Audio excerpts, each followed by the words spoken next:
हमजा उर्फ golden, zero से hero तक की दास्तान। एपिसोड 4, ऐप की पहली कामयाबी और एक नया राज। गुज़श्ता एपिसोड की झलक। हमजा ने प्रोफेसर अहमद की प्रोजेक्ट सिल्क की पेशकश ठुकरा दी और अपनी ऐप फैसल ऐप लॉन्च की, जो फैसलाबाद के लोगों को ऑनलाइन खाना, कपड़ों की शॉपिंग और ट्रांसपोर्ट की सहूलत देती है। कॉलेज के व्हाट्सएप ग्रुप में ऐप शेयर करने के बाद उसे पहला ऑर्डर मिला, लेकिन एक पुरस्कार मैसेज ने उसे परेशान कर दिया। फैसल ऐप बंद कर दो, वरना पछताना पड़ेगा। उस्मान ने हमजा को कैंटीन में ताना दिया, जबकि शहबाज और जीशान उसके साथ रहे। हमजा ने फैसला किया कि वो धमकी से नहीं डरेगा और अपनी ऐप को आगे बढ़ाएगा। सुबह government college university Jhang road. Hamza अपनी पुरानी साइकिल पर झंग रोड से गुजरता हुआ गवर्नमेंट कॉलेज यूनिवर्सिटी पहुंचा। आज उसने एक सादा सी सफ़ेद टी शर्ट और फीकी नीली जीन्स पहनी थी, जो उसके महदूद कपड़ों में से एक बेहतर इंतखाब था। उसके सुनहरी बाल सुबह की धूप में चमक रहे थे और उसके चेहरे पर एक हल्की सी मुस्कुराहट थी। पहले ऑर्डर की कामयाबी ने उसे थोड़ा सा हौसला दिया था, लेकिन वो पुरस्कार मैसेज अब भी उसके जहन में गूंज रहा था। कॉलेज के कैंटीन एरिया में जहां तलबा की भीड़ जमा थी, हमजा अपने दोस्तों शहबाज और जीशान के साथ बैठा था। शहबाज ने आज एक हल्की नीली चेकदार शर्ट और सियाह जीन्स पहनी थी, जबकि जीशान ने एक गहरी भूरी कमीज और खाकी पैंट पहनी थी। कैंटीन में फैसलाबाद के मशहूर दही भल्ले की खुशबू फैल रही थी और हमजा ने एक प्लेट ऑर्डर की थी, लेकिन उसका ध्यान अपनी ऐप पर था। गोल्डन, तेरी ऐप का क्या हाल है? शहबाज ने एक भल्ला खाते हुए पूछा। हमजा ने अपना फ़ोन निकाला और ऐप का डैशबोर्ड दिखाया। देखो, कल रात के बाद से 3 और ऑर्डर्स आए हैं। एक सूसन रोड पर बॉनफायर ग्रिल से, एक गुल्फेसान प्लाजा से कपड़ों का और एक रिक्शा बुकिंग सत्याना रोड से। जीशान ने मुतासिर होते हुए कहा, यार ये तो बहुत अच्छा है, लेकिन वो धमकी वाला मैसेज, उसका क्या करोगा?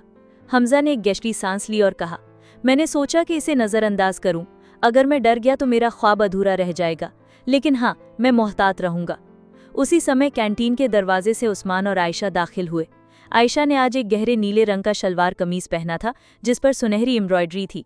उसका दुपट्टा उसके कंधों पर लहरा रहा था और उसने हल्का सा मेकअप किया था, जो उसकी खूबसूरती को और बढ़ा रहा था। उस्मान ने एक सफ़ेद ब्रांडेड शर्ट और महंगी नीली जीन्स पहनी थी और उसके हाथ में एक नया स्मार्टफोन था। उस्मान ने हमजा को देखा और तंजिया अंदाज में कहा, अरे गोल्डन, सुना है तेरी ऐप पर 4 ऑर्डर्स आए हैं। वाह, बस अब तो तू राव साहब से बड़ा बिजनेसमैन बन जाएगा। उसके दोस्त जोर जोर से हंस पड़े। हमजा ने गुस्से से दांत पीसे, लेकिन उसने खुद को कंट्रोल किया।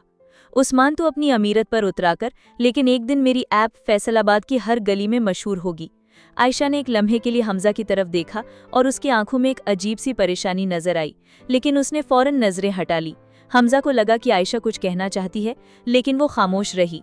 दोपहर डी ग्राउंड के करीब दी मकसूद प्लाजा। हमजा, शहबाज और जीशान मकसूद प्लाजा में वाक़े दी कॉफ़ी हाउस कैफ़े में बैठे थे। ये कैफ़े फैसलाबाद के तलबा में मशहूर था, जहां सस्ती कॉफ़ी और सैंडविच मिल जाते थे। हमजा ने अपना पुराना लैपटॉप खोला और ऐप के नए ऑर्डर्स चेक किए। उसे एक नया ऑर्डर मौसूल हुआ था। कैनल रोड पर वाक़या एक मशहूर रेस्टोरेंट दी ग्रीन वैली से एक फैमिली ने बिरयानी का ऑर्डर किया था। यार, ये तो बड़ी बात है, शहबाज ने जोश से कहा। ग्रीन वैली फैसलाबाद का प्रीमियम रेस्टोरेंट है। अगर वो तेरी ऐप से ऑर्डर कर रहे हैं तो बात बन सकती है। हमजा ने मुस्कुराते हुए कहा, हाँ, लेकिन मुझे डिलीवरी के लिए एक बेहतर तरीका चाहिए। मेरी साइकिल से अब काम नहीं चलेगा। जीशान ने मशवरा दिया, क्यों ना हम कुछ रिक्शा ड्राइवरों से बात करें। अगर वो तेरी ऐप के साथ काम करें तो डिलीवरी आसान हो जाएगी। हमजा ने सर हिलाया, अच्छा ख्याल है। मैं आज शाम सत्याना रोड पर रिक्शा स्टैंड पर जाऊंगा। इसी समय हमजा के फ़ोन पर एक और मैसेज आया। ये वही नामालूम नंबर से था जिसे पिछला धमकी वाला मैसेज आया था। ये तेरी आखिरी वार्निंग है, फैसल ऐप बंद कर दो, वरना नतीजे भुगतो। हमजा के हाथ कांपने लगे। उसने मैसेज अपने दोस्तों को दिखाया। शहबाज ने गुस्से से कहा, ये कौन बदमाश है जो तुझे डरा रहा है? हमें पुलिस को बताना चाहिए। लेकिन जीशान ने कहा, पुलिस से कुछ नहीं होगा। फैसलाबाद में बड़े लोगों के हाथ लंबे होते हैं। गोल्डन, तू बस अपनी ऐप पर फोकस कर, लेकिन हर कदम सोच समझ कर उठाना। हमजा ने फैसला किया कि वो इस धमकी को नज़रअंदाज करेगा, लेकिन वो अब ज़्यादा चौकन न रहेगा। शाम, सत्याना रोड पर रिक्शा स्टैंड। हमजा सत्याना रोड पर वाक़ई रिक्शा स्टैंड पर पहुंचा। ये फैसलाबाद का एक व्यस्त इलाका था, जहां रिक्शा ड्राइवर अपनी गाड़ियां खड़ी करके मुसाफिरों का इंतजार करते थे। हमजा ने एक रिक्शा ड्राइवर से बात की, जिसका नाम वसीम था। वसीम एक मदियाना कद आदमी था, जिसने एक पुरानी नीली शर्ट और खाकी पैंट पहनी थी। उसका रिक्शा रंग बिरंगे स्टिकर्स से सजा हुआ था। वसीम भाई, मैं एक ऐप चला रहा हूँ, फैसल ऐप। इसमें लोग रिक्शा बुक कर सकते हैं। क्या आप हमारे साथ काम करेंगे? हमजा ने पूछा।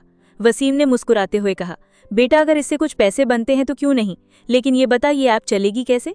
हमजा ने उसे ऐप का इंटरफेस दिखाया और बताया कि वो हर बुकिंग पर कमीशन देगा। वसीम मुतासिर हुआ और शामिल होने पर रजामंद हो गया। हमजा ने मजीद 2 रिक्शा ड्राइवरों से बात की और वो भी ऐप के साथ काम करने को तैयार हो गए।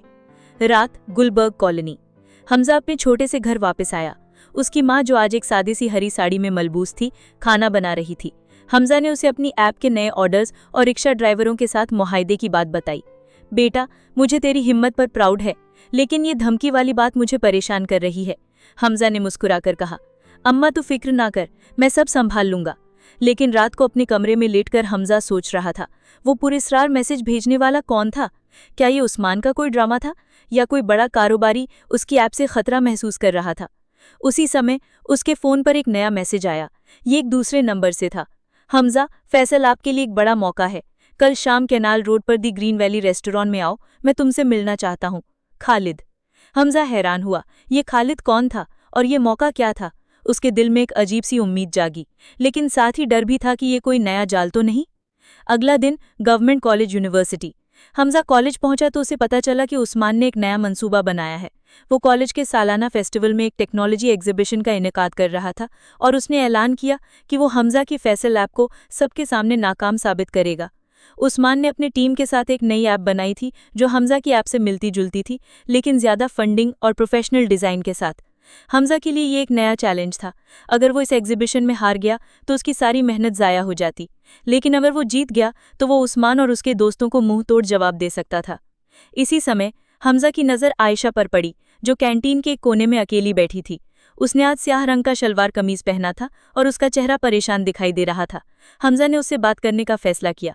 आयशा, क्या बात है, तुम ठीक हो? हमजा ने पूछा। आयशा ने एक लम्हे के लिए हमजा की तरफ देखा और उसकी आंखों में आंसू चमके। हमजा, मैंने गलती की। उस्मान वैसा नहीं जैसा मैंने सोचा था। हमजा हैरान हुआ। क्या आयशा वाकई पछता रही थी? लेकिन इससे पहले कि वो कुछ कहती, आयशा उठी और चली गई।